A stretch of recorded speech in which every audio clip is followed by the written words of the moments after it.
Kentucky bourbon, Tennessee whiskey. So many questions, so little time. Well, I'm going to answer those questions for you, and I'm going to compare these two.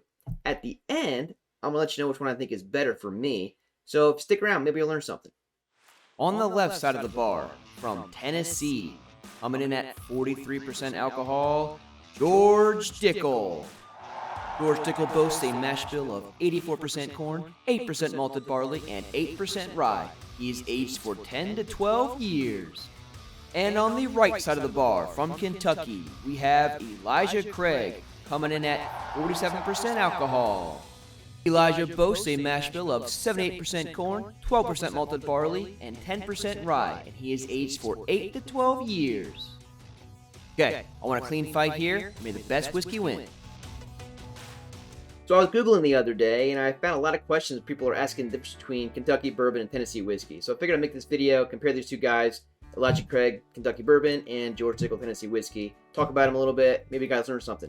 So, as you know, Kentucky bourbon, or just bourbon in general, requires that the mash bill be at least 51% corn. The other 49% could be any combination of rye, wheat, or malted barley. And then, obviously, at the end of the process, the distillate has to be put in a charred oak barrel. There's obviously ABV requirements for the distillate, the barreling, and then the bottling, but you can look those up. There's specific. They have to be for bourbon. The same rules apply to Tennessee whiskey. The same mash bill requirements, the same barrel requirements, and the same ABV requirements for those process steps. At the end, Tennessee whiskey gets put through what's called the Lincoln County process. It was pioneered by Jack Daniels. All it is you put the distillate through sugar maple charcoal, like 10 pounds of it. It does like 3 to 5 days. I think Jack Daniels does like 3 to 5 days. And from there, you put that distillate into the barrel for aging. So at that point, I think the definition of bourbon no longer applies. This is why we call it Tennessee whiskey. So they're basically the same thing, except for the very end step, you put this through maple charcoal and boom. Now what that does is it makes this spirit a little more smooth and mellow, so you don't get a whole lot of bite out of this, and some of that charcoal grabs some of the heavier bits. People like more smooth experiences probably gear more towards Tennessee whiskeys other than like raw bourbons. Okay, so I chose these two because A, I already have them, and B, they're pretty standard selections for each one. So we got like $30 for the full bottle of Elijah Craig and like $55 for a full bottle of George Dickel. And I like both. As you can tell, I've had both. As you can see, the Tennessee whiskey is a bit lighter. That's just a product of the Lincoln County process. Just kind of like mellows it out. Lighter. And now this mash bill has a bunch more corn in it than the Elijah Craig does. So I'm expecting in the nose a bit more caramel, but definitely more subdued notes. Let's see what this nose says.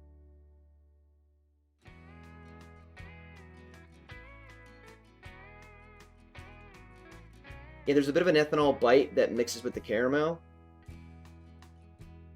Almost like an alcohol swab, honestly, and there's some nuts in there, some oak influence. I actually have a review of this bottle. You can look at it right there. I go more in depth to it. I'm not going to go super in depth right now. But just off the bat, it's a pretty bitey nose, but there is some nice caramel and oak undertones that you can get into it. Now, the Elijah Craig is a much darker color, and I'm going to say because of the little more rye we have in here, you should get a more like fuller nose out of this. Some nice spice pepper pops in your nose. Yeah, and the 78% corn really also has good caramel flavors as well. I like this nose better than this, and it's $25 cheaper actually, so it goes to show you price doesn't mean a damn thing. Yeah, caramel, nice nuts, definitely some really good rye spices and some pepper. It really like hits you and like, yes, here's a really good cheap like rye influenced whiskey. Get this down. This makes me want to drink the whiskey. This is just like, it's there, but hey, this is definitely a solid sipper, so in the palate, we'll get to that. Alright, Tennessee whiskey time. Let's give this guy a taste.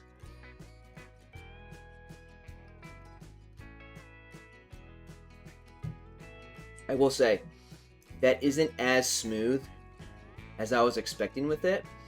It definitely hit harder on the back.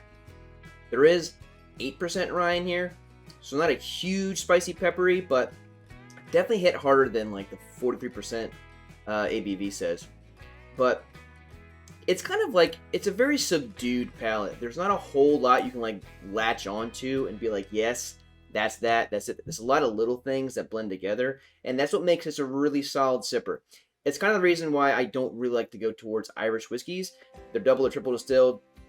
All the kind of like good stuff gets taken out of that, and it's not as of a raw whiskey experience. But hey, if you're just looking for something to just sip on, can't go wrong with this. $55 is still pretty good. Let's do a second sip.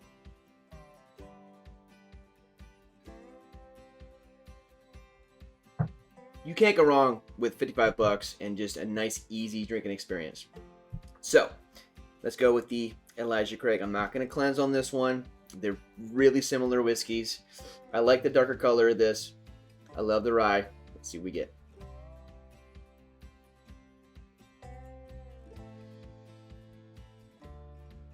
Immediately, way more fuller, more of a robust palate. There's a lot more of the rye and pepper sitting on the tongue right when you swallow. It goes, hey, look at me, I'm a whiskey. And this one's like, hey, I'm a whiskey. So whatever you want, it's fine. I think I enjoy this experience a little bit more. I like being able to just like grab onto some flavors and really get like the full experience and just get all that in my mouth.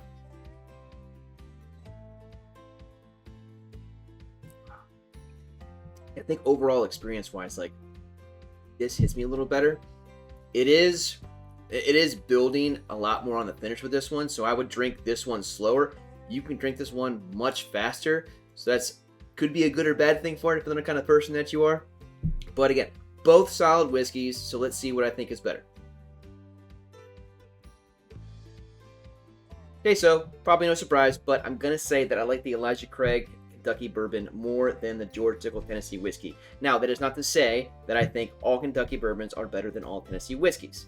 I just think in this particular case, I like this one more than this one.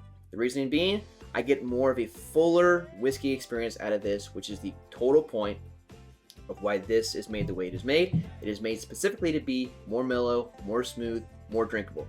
I'm not saying this isn't drinkable, but you know what I mean.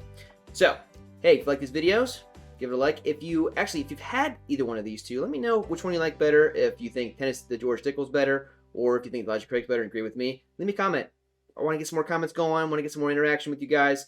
If you're not subscribed yet, would love it if you subscribed. I'm trying to get to 300 this year. I don't know if I'm going to get there, but I'm a slow process. But everybody that already is, I love you, and cheers.